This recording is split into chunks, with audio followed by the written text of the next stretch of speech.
The snow fell in soft, relentless sheets, a white curtain over the vast, unforgiving expanse of late 19th century Alaska. For Elias, a man carved from the same hard earth as the landscape itself, the solitude was a chosen armor. He was a hunter, but unlike the native peoples who followed the rhythm of the seasons, Elias lived apart, a ghost in the wilderness, trading furs for supplies at the sparse, remote outposts. His life was a silent contract with the wild, a simple, brutal existence where a misstep meant death. The bitter cold of the winter was a constant adversary.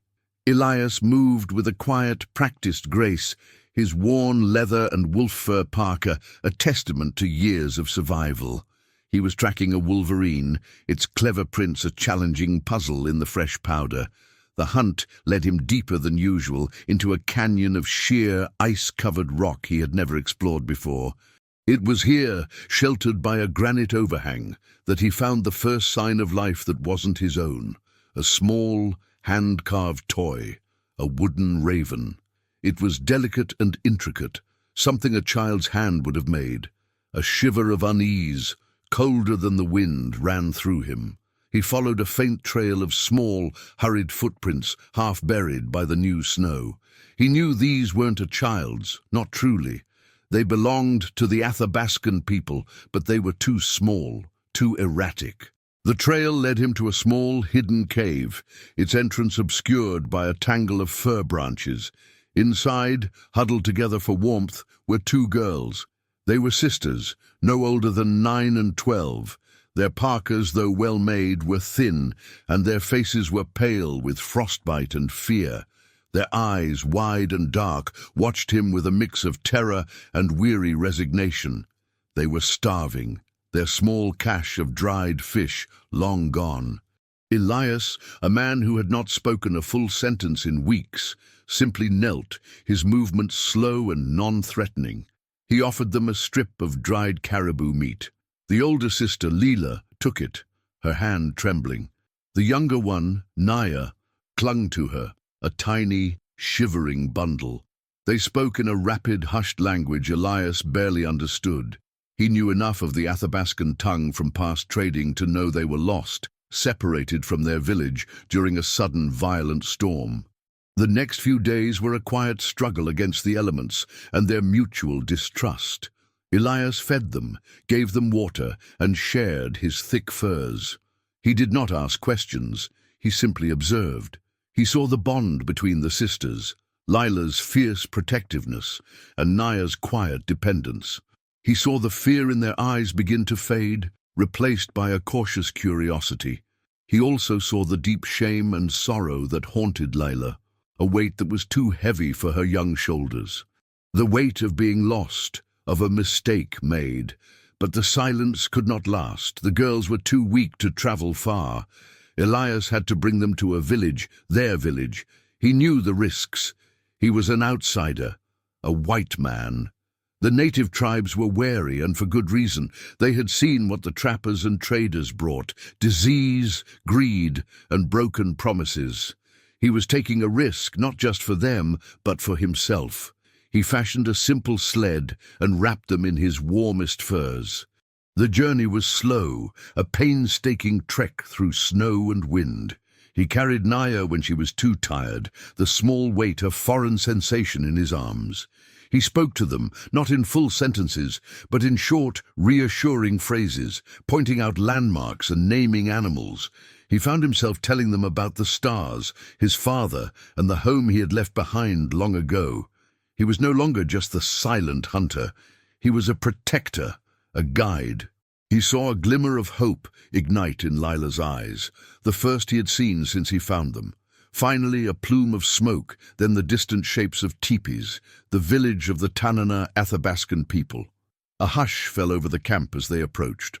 Warriors, their faces stoic and guarded, surrounded them. An elder, a woman with eyes as sharp as obsidian, emerged from a large teepee. She was the matriarch, the spiritual and political heart of the village. She recognized the girls immediately, relief warring with suspicion in her gaze. Lila and Naya rushed to her, their tears finally breaking free. They spoke of the storm, of being separated, and of the man who had found them. The elder's eyes, however, never left Elias. His hands were empty of weapons, and he had brought her kin back from the brink of death. But he was an outsider, an unknown. Elias simply stood, offering no explanation, no grand words. He had done what was necessary. The elder Makoa spoke. "You have brought my granddaughters back from the cold." Her voice was a low, powerful rumble. "For this, you are not a ghost in the forest. You are a man with a debt to be paid." The price for his kindness was a stay in their village, a chance to prove his intentions were pure. Elias, the man who had always sought solitude, found himself in the heart of a community, an honor he had never expected. His journey had just begun. Elias's life, once a stark tapestry of solitude, was now woven into the vibrant, intricate fabric of the Tanana village. The first few days were a difficult adjustment. Every action was watched, every motive questioned, not with malice, but with a cautious, collective scrutiny. He was given a small, simple lodge, and his every need was met, a stark contrast to his self-sufficient existence. The children of the village, particularly Naya, followed him with an innocent curiosity that slowly eroded his walls. Naya, a beacon of unvarnished joy, would bring him small gifts, a smooth stone, a feather, while Lila, her fear now replaced with a quiet gratitude, would sit near him, helping to mend fishing nets or clean game. The village was a living, breathing entity, its rhythm tied to the land and its traditions. He learned that their life was a delicate balance of hunting, fishing, and communal work, all guided by the wisdom of their elders. Elias, with his years of solitary hunting, possessed skills that were valuable to the community. He was a master tracker, his knowledge of the animals and the land surpassing many of the younger hunters. He could read the wind, the snow, and the behavior of a caribou herd with an uncanny precision. Makoa, the elder, tested him. She would send him on tasks not to challenge him, but to observe him. She asked him to track a bull moose that had been eluding their hunters, a beast the size of a small tree, known for its cunning. The hunt was a grueling, multi-day ordeal, but Elias, with Lila's silent assistance, she knew the lay of the land, the hidden streams and the best vantage points, managed to corner it. He did not kill it, however. He simply guided the hunters to it, allowing their chief hunter, a man named Kiaili, to make the final kill. The act of humility, of ceding the glory to the tribe, earned him a quiet, grudging respect. Kiaili was a man of few words, his face a mask of solemnity. He was the protector of the tribe, a skilled hunter and warrior. He saw Elias not as a rival, but as an enigma. He watched as Elias taught the younger boys how to craft snares from sinew and how to read the subtle changes in the snow that signaled danger. He saw how Naya would laugh with Elias, a sound that had been absent from the village since the girls were lost. He saw Lila watching Elias with a gaze that held a depth of emotion Kaylee could not decipher. The tension, though unspoken, was palpable. Lila was set to be betrothed to Kaylee, an arrangement made long ago. It was a matter of tradition and honor, but the days Elias spent with her, sharing stories of the outside world, of a different life, were beginning to change things. The unspoken connection between them, a bond forged in the crucible of survival, was a force neither could ignore. One evening a celebration was held to honor the successful moose hunt. It was a night of feasting, storytelling, and dance. As the fire crackled in the center of the camp, Kylie approached Elias. He did not speak of Lila, but of the land, of the future of their people. He spoke of the increasing number of white men in the territory, the miners and trappers who did not respect the land, who took more than they needed. Elias listened, And for the first time, he saw Kaylee not as a rival, but as a man burdened by the weight of his people's survival. He understood that Kaylee's suspicion was not personal, but a defense, a reaction to a world that was changing too quickly. Later, Lila approached Elias as he watched the stars, a cold, vast expanse above them. She spoke to him of her fear of the betrothal, of a future she did not want. Her voice was a whisper, but her words were heavy with emotion. She was grateful to Kaylee, but she felt a pull towards Elias, a connection that went beyond gratitude. Elias, a man who had sworn off all human connection, found himself unable to pull away.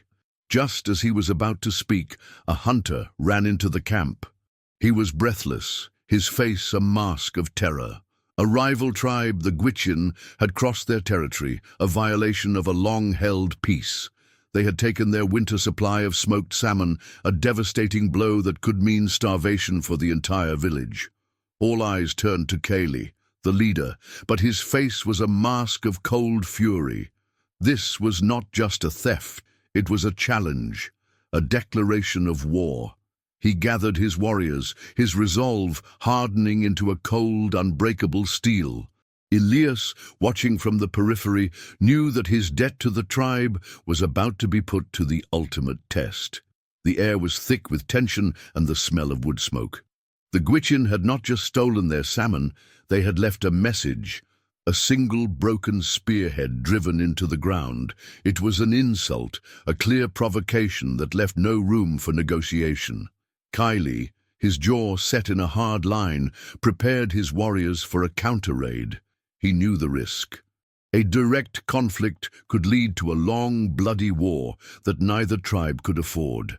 Elias, standing on the edge of the circle of men, felt the familiar pull of solitude, the instinct to retreat into the wilderness and let the tribes settle their own conflicts.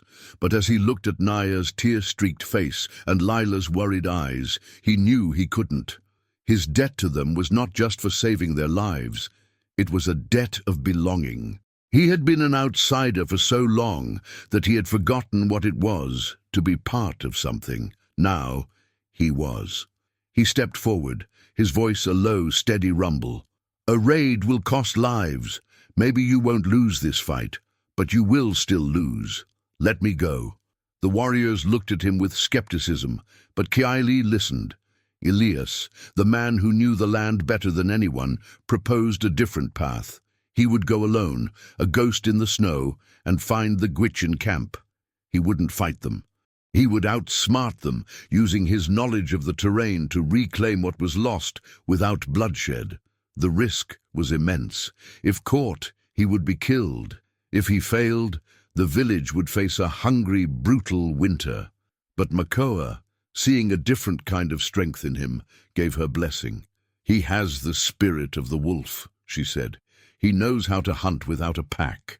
Elias moved like a shadow, his mind a map of the land. He tracked the Gwich'in raiders for days, a tireless spectre in the blinding snow. He knew their hunting grounds, the treacherous passes, and the hidden canyons. He found their camp high on a ridge, their stolen salmon stacked in a huge pile, a sign of their pride. They had a dozen men, all of them seasoned warriors. A direct assault was suicide. He waited for a blizzard he knew was coming. He moved in the blinding whiteout, his face a ghost, his senses honed by years of solitude. He found their food cache, a smaller pile of dried meat and berries. He quietly set fire to it, a small, controlled blaze that would not draw attention in the storm, but would be devastating when discovered. He knew the Gwich'in would be forced to abandon their camp to hunt for food, leaving the salmon unguarded. When the storm broke, he moved in. He dismantled their sleds, cutting the bindings and scattering the pieces in the wind. He then, carefully, painstakingly, resecured the Tanana's salmon, loading the sleds and beginning the slow, arduous journey back.